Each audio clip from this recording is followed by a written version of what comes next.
مسلمان اور مسلمان کا مقصد یہ مسلسل جد و جہد کا نام ہے، مسلسل کوشش میں رہنا، اپنی روحانی ترقی کے لیے بھی، معاشی ترقی کے لیے بھی، دینی عروج کے لیے بھی، اسلامی اقدار کے لیے مسلسل کوشش میں رہنا، مسلسل دوسروں کو لے کے چلنے کے لیے، دوسروں کو پیغام حق دینے کے لیے، کفر کو پیغام دین دینے کے لیے، غلبہ اسلام کے لیے مسلسل جد و جہد کرنا، یہ مسلمان کو اللہ تبارک و تعالیٰ اور اس کے پیارے حبیب علیہ السلام کی طرف سے مقصد دیا گیا۔ کنتم خیر امت اخرجت للناس، تم بہترین امت ہو، لیکن یاد رکھنا تمہیں لوگوں کے نفع کے لیے پیدا کیا گیا۔ تأمرون بالمعروف وتنہون عن المنکر، تم نے لوگوں کو معروف کا حکم دینا ہے اور منکرات سے منع کرنا۔ مقصود اگر زندگی میں کچھ ہو پھر زندگی صحیح گزرتی ہے۔ بے مقصد جب یہ لوگ زندگی گزارتے ہیں تو آہستہ آہستہ پریشان رہنے لگ جاتے ہیں۔ مقاصد کیا تھے؟ مقصد یہ تھا کہ میں نے 2-4 کروڑ روپیہ زندگی میں جمع کرنا ہے، تو ہو گیا جمع، اب کیا کرے؟ اب پریشان رہنے لگ گیا، اب کہتا ہے پتہ نہیں سارا کچھ ہے، میرا دل ہی نہیں لگتا۔ مقصد اس کا یہ تھا کہ میں نے بہت اچھی بلڈنگ بنانی ہے، بہترین مکان بنانا ہے، تو بن گیا مکان۔ اب بھائی یہ چھوٹے مقاصد تھے۔ میں نے ملک سے باہر جانا ہے، جا کے سیٹ ہونا ہے، تو ہو گیا سیٹ۔ اب مقاصد جب تک بڑا نہیں ہوتا، مسلمان مقصد حیات کو جب تک پہنچتا نہیں اور جب تک وہ صحیح ڈائریکشن پر چڑھتا نہیں، اتنی دیر وہ پریشان ہے۔ وہ ٹامک ٹونیاں ضرور مارتا ہے، وہ والی بیماریاں ڈھونڈ کے لے آتا ہے جو دراصل اس کی بیماریاں ہیں ہی نہیں۔ وہ ڈھونڈتا چونکہ ان چیزوں کو ہے، پھر علاج بھی انہی کا کرتا رہتا ہے۔ یاد رکھیں، زندگی با مقصد بنائیں۔ مقصد کیا ہو؟ نیری روٹی کمانا مقصد نہ ہو، روٹی کمائیں بھی اور لوگوں کو کھلائیں بھی۔ آپ اگر اس لیے مال بڑھائیں گے کہ میں مالدار ہو جاؤں، تو یہ تو محمود نہیں، یہ پیارا نہیں آپ کا یہ نظریہ۔ لیکن اگر مال اس لیے کمائیں کہ یا اللہ پیسے دینا، پر مجھے طریقہ بھی حضرت عثمان غنی والا دینا، مجھے سلیقہ حضرت عبد الرحمن ابن عوف والا دینا۔ آپ اگر مقاصد کے تحت زندگی گزاریں گے تو بے چین نہیں رہیں گے۔ اگر آپ کا کوئی مقصد ہے، آپ اگر صحابہ کرام علیہم رضوان کی مقدس زندگیوں کو دیکھیں تو کوئی مقصد تھا، کچھ پیچھے چھا جس کے لیے وہ جد و جہد کر رہے تھے۔ حضرت مولا علی شیر خدا کرم اللہ تعالی وجہ الکریم، ایک بات کرتا ہوں، ایک مثال دیتا ہوں۔ حضرت علی شیر خدا کا شمار بظاہر ابھی بچوں میں ہوتا تھا جب کلمہ پڑھا، اور جب ساری برادری اکٹھی تھی اور حضور نے فرمایا میں اللہ کا رسول ہوں، کون کون میرے ساتھ دین کی مدد کرے گا، کون مشکل وقت میں حفاظت کرے گا، تو سب چپ رہے۔ حضرت علی اٹھ کے کھڑے ہو گئے، کہا یا رسول اللہ میں محافظ بھی بنوں گا اور دین کا مددگار بھی بنوں گا۔ اب ایک مقصد بنا لیا ہے کہ میں نے تلوار لینی ہے، میں نے دین کی حفاظت کرنی ہے، میں نے یہ کام کرنا۔ ایک مقصد تو ہے نا یار، ایک پروگرام بنا لیا ہے۔ اب حضرت مولا علی شیر خدا ہر میدان میں پہلی صف میں نظر آئے۔ ایک موقع ایسا آیا جہاں میرے حبیب علیہ السلام نے فرمایا کہ علی تم مدینے میں میرے پیچھے رہو، بچے ہیں، عورتیں ہیں، نگہبانی ہے، اور میں اس لیے اسی طرح تمہیں چھوڑ کے جا رہا ہوں جس طرح حضرت موسیٰ علیہ السلام جناب ہارون کو چھوڑ کے گئے تھے، مگر یہ کہ میرے بعد نبی کوئی نہیں۔ ایک موقع پر صرف چھوڑ کے گئے، جہاد پہ ساتھ نہیں لے کے گئے، تو حضرت علی رونے لگے۔ اللہ کرے آپ کو سمجھ آئے میری بات کی۔ بچہ ہمارا بھی روتا ہے، پر وہ کہتا میں نے سیر کے لیے جانا ہے۔ مقصود کچھ اور بنا لیا ہے نا۔ پیسے ہمارے بچے بھی مانگتے ہیں، پر وہ کہتے ہیں کہ ٹور جا رہا ہے، میں نے ساتھ جانا ہے۔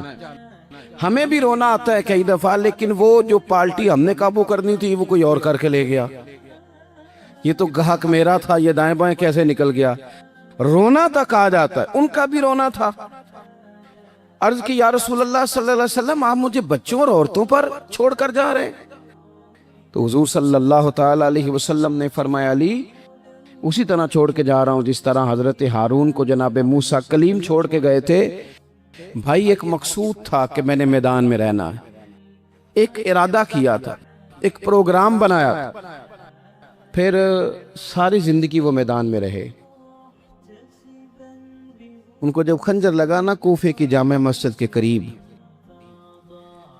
تو بندے کو تکلیف ہوتی ہے تو وہ ہائے کرتا ہے، بیٹے کو آواز دیتا ہے، نصیحتیں لکھواتا ہے، لیکن مولا علی کو خنجر لگا تو کیا کہتے ہیں؟ کہتے ہیں فزت برب الکعبہ، لو بھائی لوگو رب کعبہ کی قسم آج میں کامیاب ہو گیا ہوں۔ ایک مقصود بنایا تھا نا، آج میں اس مقصود تک پہنچ گیا۔ یار کوئی مقصد تو ہو۔ لو سنو بات، بخاری میں موجود ہے، ایک خاتون تھی جو مسجد نبوی شریف میں جھاڑو دیتی تھی۔ مشکل کام ہے؟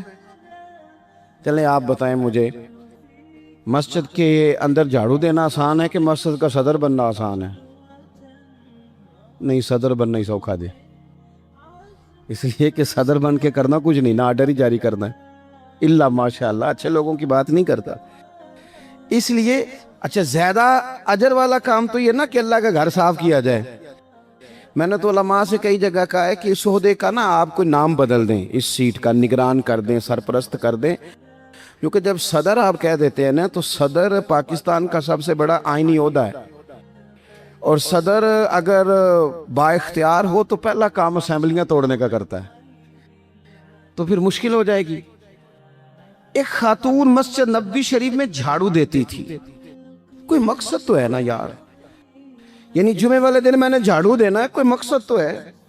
میں نے یار اللہ کے گھر، اللہ کا گھر سمجھ کے، کمیٹی کی مسجد سمجھ کے نہیں، محلے کی مسجد سمجھ کے نہیں، رب کا گھر سمجھ کے میں نے یار وہ واش روم صاف کرنے ہیں جن کے اندر لوگ گزرتے ہیں، اور نماز کے لیے اپنے آپ کو تیار کر کے لوگ وضو سے فارغ ہو کر کے آتے ہیں۔ ایک مقصود ہے، ایک ارادہ کر لیا ہے، کوئی پروگرام تو ہو، ایسے محمل فضول وقت گزرتا جائے۔ یعنی ہمارے ہاں نا کچھ لوگ کہتے ہیں میں بور بڑا ہوتا ہوں۔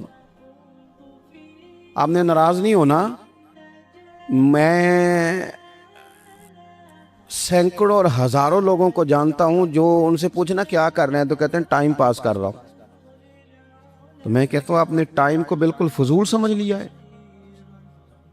کیا سمجھتے ہیں آپ زندگی کے لمحات اتنے فارغ ہیں؟ اور نبی پاک صلی اللہ علیہ وسلم نے فرمایا دو نعمتیں ایسی ہیں جن کے بارے میں بہت سارے لوگ دھوکے میں ہیں۔ دو نعمتیں کہا حضور نے، نعمتان، دو نعمتیں ایسی ہیں جس کے بارے میں لوگ دھوکے میں پڑ گئے، انہیں سمجھ نہیں آئی کہ ہمارے پاس نعمت، یا رسول اللہ کون سی؟ حضور نے فرمایا ایک صحت اور ایک فرصت، ایک صحت اور ایک فرصت۔ اللہ نے فارغ وقت دیا تھا، یہ بہت سارے قرآن پاک پڑھ سکتا تھا، درود پاک پڑھ سکتا تھا، کوئی کام کر سکتا تھا، لیکن بس اس چوک میں گزر گیا، اس گلی میں وقت گزر گیا، فلانے کی باتیں کرتے وقت گزر گیا، میلوں ٹھیلوں میں گزر گیا، شغل میلوں میں گزر گیا، کوئی ٹھنڈے علاقے کی سیر میں گزر گیا، جو بچا تھا وہ موبائل پہ گزر گیا، بیت گئے اوقات ہمارے۔ کوئی مقصود ہے میرے عزیز؟ مسجد میں جھاڑو دیتی ہے خاتون، بیمار ہو گئی، لیکن با مقصد زندگی گزار رہی تھی نا، اس نے کسی نہ کسی طریقے سے اپنے آپ کو مدینے والے محبوب کے دین سے جوڑ لیا تھا۔ جھاڑو دیتی تھی مسجد میں، بیمار ہو گئی، قربان جائیں رسول کائنات یعنی اللہ کی رحمت کاملہ، حضور خود چل کے تیمارداری کرنے تشریف لے گئے، اور فرمایا اگر یہ انتقال کر جائے تو مجھے خبر ضرور کرنا۔ صحابہ فرماتے ہیں رات کا وقت تھا، ٹھنڈ کا موسم تھا، اور حکم بھی یہ تھا کہ جب کوئی انتقال کر جائے تو جلدی تدفین کر دو۔ ہم نے حضور کو تکلیف دینا مناسب نہ سمجھا، غسل کفن کا بندوبست ہوا، جنازہ پڑا، دفن کر دیا۔ اس نے کچھ کیا ہے، اس نے نہ دین کے ساتھ کچھ تعلق بنایا ہے۔ اللہ ہمارا بھی نام جھاڑو دینے والوں میں لکھ دے، کوئی تعلق تو اس نے بنایا ہے نا۔ کہیں کسی کونے میں جا کے اس نے رشتہ دین سے جوڑا ہے. حضور سید عالم علیہ السلام صبح تشریف لائے تو سارا کچھ جاننے والے محبوب پوچھنے لگے تم نے مجھے بتایا کیوں نہیں. یہ بھی اعزاز کے لیے ہے، ورنہ وَعَلَّمَكَ مَا لَمْ تَكُنْ تَعْلَمْ. حضور سید عالم علیہ السلام نے فرمایا کیوں نہیں بتایا؟ قربان جائیں، مر جانے کو جی چاہتا ہے اس ادا پر، ساری کائنات جائے حضور کے روضہ نور پر. اور نبی پاک نے پوچھا بتایا کیوں نہیں؟ یا رسول اللہ رات تھی، تکلیف دینا مناسب نہیں سمجھا. او بوڑھی اماں تیرے نصیبوں پہ ہمارے ماں باپ قربان ہو. حضور فرمانے لگے مجھے بتاؤ اس کی قبر کہاں ہے. میں یعنی حضور کسی کی قبر پہ آ جائیں، اللہ کی ساری رحمتیں آ گئیں. کریم محبوب علیہ السلام قبر پہ گئے. ویسے تو دوسرا جنازہ جائز نہیں، ایک ہی شرط میں جائز ہے کہ اگر وارث نے نہیں پڑھا تو دوسرا جنازہ پڑھا جا سکتا ہے. لیکن حضور تو خود وارث ہے نا ساری امت کے، اور حضور اختیار رکھتے ہیں، شارع ہیں. حضور قبر پہ گئے، یہی بڑی بات تھی کہ حضور اس کی قبر پہ چلے گئے. لیکن قبر پہ کھڑے ہو کے حضور نے فرمایا دوبارہ صفے بناؤ بھئی، میں دوبارہ جنازہ پڑھاؤں گا. کیونکہ کوئی مقصد تو تھا نا. یہ مسجد میں جھاڑو دیتی تھی. آخری ویلے میری آنکھیاں راہ تکنا ہے تیرا، تیرا تے کچھ بھی نہیں جانا سجنا، پا جاویں جے پھیرا تے سوکھا نکلے ساوے ظہوری جے ویخ لواں مکھ تیرا. حضور تشریف لے آئے، خود تشریف لے آئے اور قبر مبارک پر کھڑے ہو کے دوبارہ جنازہ پڑھائے. نوجوانوں بڑا وقت ضائع ہو گیا، بڑا. ہم نے زندگی میں جو سب سے زیادہ چیز ضائع کی ہے وہ وقت ہے. یاد رکھنا، مجھے نہ بتانا، کسی دوست کو نہ بتانا، لیکن اپنے آپ سے ضرور سوال کرنا کہ زندگی میں ہمیں جتنی ناکامیاں ملی ہیں نا، اس کی اصل وجہ یہ ہے کہ ہم نے وقت ضائع کیا ہے، اور بڑا ضائع کیا ہے. ہم ایک تو مقصد نہیں بنا سکے، دوسرا اپنے وقت کو صحیح مینج نہیں کر سکے. ہم بڑا کچھ کر سکتے تھے، اللہ تبارک و تعالیٰ نے صلاحیت دی تھی، بہت سارے کام ہم اپنے ذمے لیتے تو کر جاتے، لیکن وقت ضائع کیا. امام بہقی نے حدیث لکھی ہے، میرے رسول پاک صلی اللہ تعالیٰ علیہ وسلم نے ارشاد فرمایا جب صبح دن چڑھتا ہے نا تو دن اعلان کرتا ہے، وہ دن اعلان کرتا ہے، کہتا ہے میں آج آیا ہوں، آج کے بعد نہیں آؤں گا، آج کے بعد نہیں آؤں گا. کچھ کرنا ہے تو کر لو. آج جو دن آیا ہے نا، آج یہ قیامت تک دوبارہ واپس نہیں آئے گا. کچھ کر لو. جس نے آج تلاوت نہیں کی اس کا یہ دن بغیر تلاوت کے گزر گیا. میرے عزیز، جس نے آج درود پاک نہیں نہ پڑھا، حضور کو یاد نہیں کیا، اس کا یہ دن گزر گیا بغیر درود پاک. جس نے آج سجدوں کی کثرت نہیں کی، یہ دن بیت گیا. دن کہتا ہے دوبارہ نہیں آؤں گا. حضرت عمر بن عبدالعزیز رحمت اللہ علیہ سے کسی نے کہا حضور یہ کام رہنے دیں، کل کر لیں گے. تو آپ فرمانے لگے اگر یہ کام کل کروں گا تو جو کام کل کرنے وہ کب کروں گا؟ یہ کل پہ ڈال دوں گا تو جو کام کل کرنے وہ پھر کب کروں گا؟ وہ کل والا دن بھی پھر اسی طرح گزر جائے گا. 39 سال عمر پائی حضرت عمر بن عبدالعزیز نے. کتنی؟ ہلکا سا بولیے گا. 1 کم 40، 1 کم 39 سال عمر. پچھلے بادشاہ ظالم تھے، یہ ان کے ظلم بھی ہو گئے. عوام کے ساتھ بڑی جگہ پہ وہ خیر نہیں کر پاتے تھے، جناب عمر وہ خیر بھی کر گئے. حضرت عمر بن عبدالعزیز رحمت اللہ علیہ سارا حکومت کا نقشہ بھی بدل گئے. یہ 20 قرآن بھی پڑھ گئے اور کروڑوں دفعہ مدینے والے پہ درود و سلام بھی بھیج کے چلے گئے. عمر 39 سال پائی، عمر 39 سال پائی. بیت گیا ہمارا وقت. پیچھے پلٹ کے دیکھتے ہیں تو بڑا کچھ ضائع کر آئے. مزید نہ کرنا، مزید نہ کرنا. اپنے اگر ہم چاہتے ہیں معاشرہ اصلاح پذیر ہو تو ایک تو با مقصد دوسرا وقت بالکل کسی موقع پہ ضائع نہیں کریں، کسی موقع۔ امام شافعی رحمۃ اللہ علیہ فرمایا کرتے تھے میں نے صوفیاء سے ایک بات سیکھی ہے جس نے مجھے بڑا نفع دیا ہے۔ حضور وہ کیا ہے؟ آپ فرماتے ہیں صوفیاء فرمایا کرتے ہیں کہ وقت ایک تلوار ہے، اسے اپنے ہاتھ میں کر لو تو بڑی مشکلات کاٹ ڈالو گے، اور اگر تم نے اس کو اپنے ہاتھ میں نہ کیا تو پھر وقت تو تلوار ہی ہے، یہ تمہیں کاٹ ڈالے گا، پھر تم کٹ جاؤ۔ جوان بالخصوص یہ ٹائم پاس یہ نکال دیں۔ مزاج بن گیا ہے ہمارا شغل میلے کا، گپیں گھنٹوں بھی ہوں تو وقت کا پتہ نہیں چلتا۔ شغل میلے کا میں آپ کو پتہ ہے ہم غلام ہیں اولیاء کے، ہم صوفیاء کے نظریات کو قرآن و سنت کی ترجمانی سمجھتے ہیں، لیکن یہ کہ آپ نے نہیں دیکھا ہوگا کہ 20 لوگ اکٹھے ہو کے کسی جگہ ایک گلی سے نکلے ہوں، کوئی پوچھے کدھر جا رہے ہو تو کہیں ہم جمعہ پڑھنے جا رہے ہیں مسجد میں، 20 ہو کے نہیں نکلتے۔ لیکن اگر ٹھنڈے علاقے میں سیر کرنے جانا ہو تو 20 کی بس بھر جاتی ہے کہ نہیں؟ اگر کہیں فلانی جگہ میلہ لگا ہوا ہے تو پھر 2-3 گلیوں سے بسیں بھر جاتی ہیں کہ نہیں؟ میں اکثر کہتا ہوں کہ آپ نے شغل میلہ بنا لیا ہے مزارات کو، شغل میلہ، سارے رستے میں نماز نہیں پڑھی، کیا مزاج؟ ہمارا ہزارہا اختلاف ہے یورپ کے ساتھ، پر یہ بات تو مان جاؤ نا، انہوں نے اپنا وقت مینج کر لیا ہے، مینج کر لیا۔ ہم ابھی تک ہیں، بہت ساری چیزیں ہیں ناروں میں زندہ ہیں، انہوں نے مینج تو کیا ہے۔ تیسری بات میرے عزیز اصلاح معاشرہ کے لیے جو بڑی اہم اور بڑی ضروری ہے وہ یہ ہے کہ ترجیحات کا تعین کریں زندگی میں۔ میری دراصل ترجیح کیا ہے؟ اصل مقصود کیا ہے؟ نبی پاک علیہ السلام کے طریقے پر جو بندہ چلتا ہے نا، جو حضور کے طریقے پہ چلتا ہے، وہ اللہ کا محبوب بن جاتا ہے۔ جو شرط یہ ہے کہ وہ اخلاص کے ساتھ نبی پاک کے طریقے پہ چلے،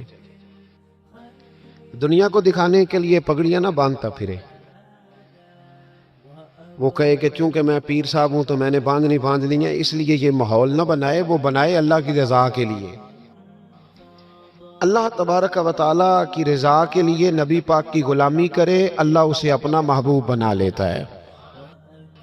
حضور کی کچھ سنتیں ہیں، کچھ چیزیں نبی پاک کو پیاری ہیں،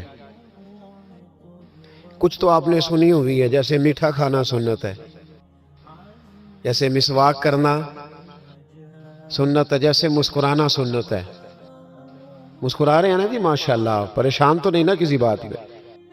مسکرانا بھی حضور کی، شروع میں نمک کھانا، بعد میں نمک کھانا، درمیان میں میٹھا کھانا، یہ حضور کی سنت ہے۔ اور امامہ باندھنا نبی پاک کی، یہ چیزیں حضور کی پسند ہیں۔ نماز نبی پاک کو بڑی پسند ہے، فرمایا مجھے تمہاری دنیا کی چیزوں میں سے، دنیا کے کاموں میں سے جو کام بڑا پسند ہے وہ نماز پڑھنا ہے۔ خوشبو حضور کو بڑی پسند ہے، دودھ نبی پاک کو بڑا پسند ہے، یہ بھی ساری سنتیں ہیں۔ اسی طرح کی 2-3 باتیں میں نے عرض کرنی ہے آپ کی خدمت میں۔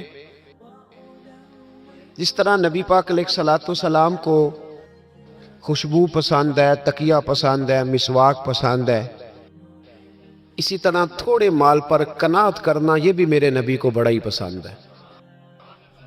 تھوڑے پیسوں پہ راضی ہو جانا یہ نبی پاک کو، سادے مکان میں رہنا یہ حضور کو بڑا پسند ہے، سادی روٹی کھانا یہ میرے نبی پاک کو بڑا، یہ بھی حضور کی پسند ہے۔ تھوڑے رزق پہ راضی ہونا اور اس طرح راضی ہونا کہ لمبے سجدے ادا کرنا یہ میرے نبی پاک کی پسند ہے۔ حضور نے صرف غریبوں سے پیار نہیں کیا،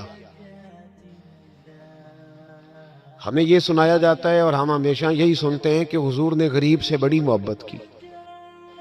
نبی پاک نے صرف غریب سے پیار نہیں کیا، دراصل حضور نے غریبی سے پیار کیا ہے۔ کوئی نہیں سمجھ آئی آپ کو؟ حضور نے صرف غریبوں سے پیار نہیں کیا، نبی پاک نے، اس کا معنی یہ ہے کہ حضور نے غریب رہنا پسند فرمایا ہے۔ غریبوں کی طرح رہنا نبی پاک نے، سادہ مکان، ایک وقت کا کھانا اور سادی غذا، جس طرح غریب نہیں رہتے، پرانے گھروں میں، کچے مکانوں میں